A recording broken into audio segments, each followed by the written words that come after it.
Craig, back in charge, well, half charge at St Helens. Did you expect this at this time last year?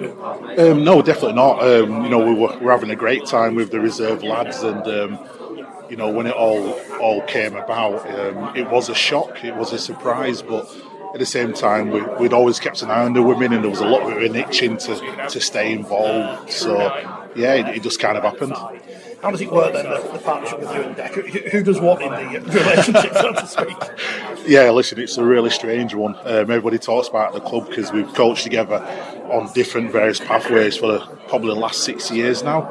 One where one's the head coach, one's either head of rugby or assistant or whatever. But yeah, we've just got a very similar philosophy. We see the game in the same way, and we used to bounce off each other. And it's real. We both park our egos and just do what's best for the girls. So there's not particularly one that's above the other. We always agree, or agree to disagree, but get there in the end. How are Saints looking then in pre-season ahead of the Challenge Cup this week and then the Super League season? Yeah, it's one of them questions where everybody's training well, and if they play like they train, we'll be okay, without a doubt. We're looking very strong across the board, but we'll know more when we get into the games. But definitely training well, all in good shapes, good spirits.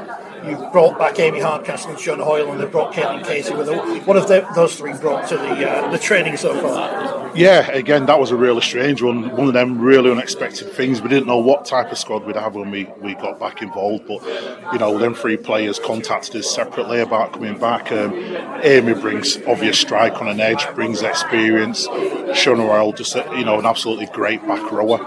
And again, she slotted back into the squad really well. And she's just someone who's really, really vocal. And I really, really enjoy coaching her. Caitlin Casey, kind of first time we worked with her, and I think it's important that we think of Caitlin as an individual and not part of the three, because when she asked about coming to us, that was the conversation. You don't come as part of a threesome, you come in here to come and work hard for us, and that's what she's doing. And the potential in Casey is just immense, to be fair, and she's such a great hard worker, and what she's added is competition in several positions. When you found out you were getting back involved, did you know you'd have Faye Gaskin, or was she still retired at that point? Retired. We got a list of the squad, and to be fair, when we first came in, there was meant to be a few players leaving. Faye was retiring, and it just didn't turn out that way. We pretty quickly got a phone call. At least Dec got a phone call asking for a coffee.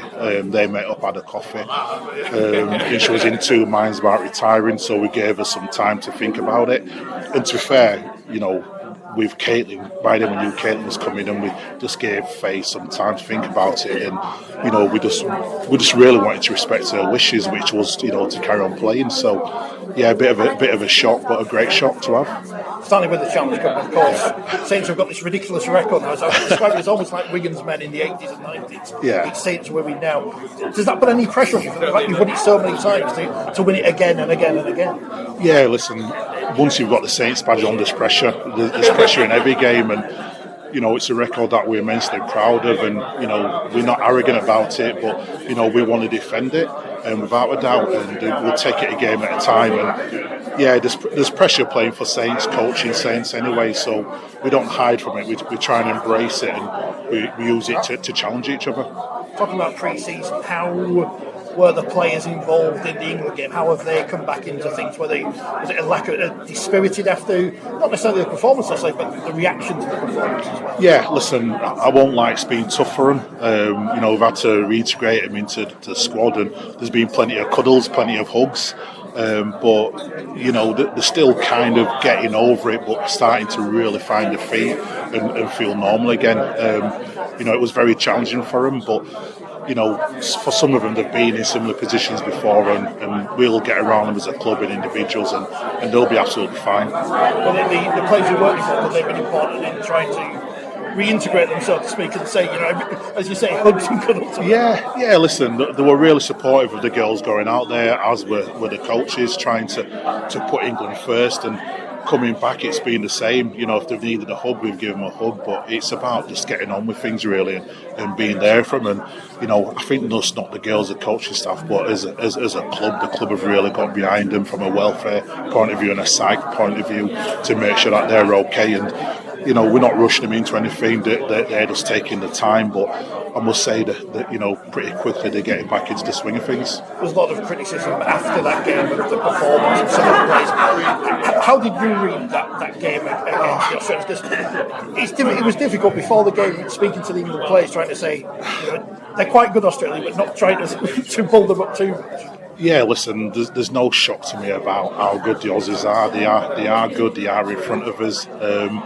The score was a shock because I don't think the gap's that big. I thought the time of the game was awkward. You know, and it's not about defending the girls, but the timing was awkward. I think it needs a full 4 years worth of preparation to get yourself to world level. And that's when we're talking about England. So.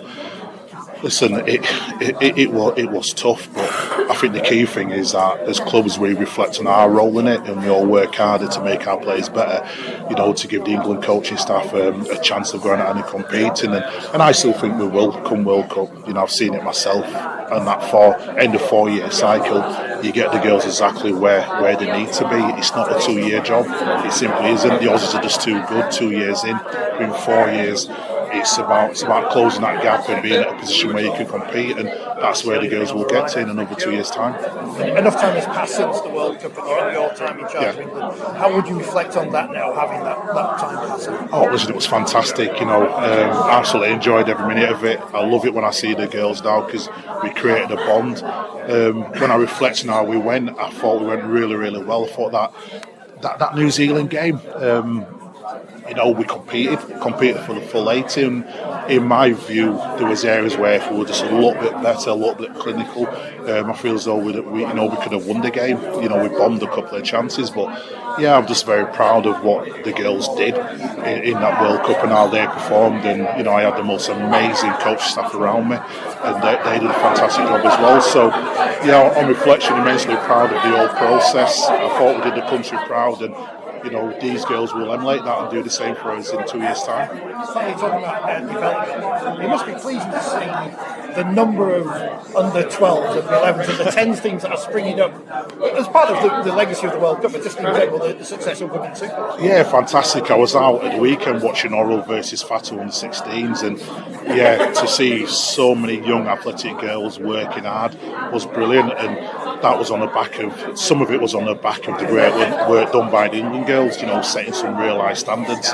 You know, I just bumped into Cornhill, and it's just a reminder of the great players we had back then and how they've developed to bring the next generation through. So, yeah, I think we're in a really healthy place with the young players coming through. I just think we can't take the foot off the gas, and we need to develop them. We need to do everything we can to develop the young players to, again, bridge that gap in the future.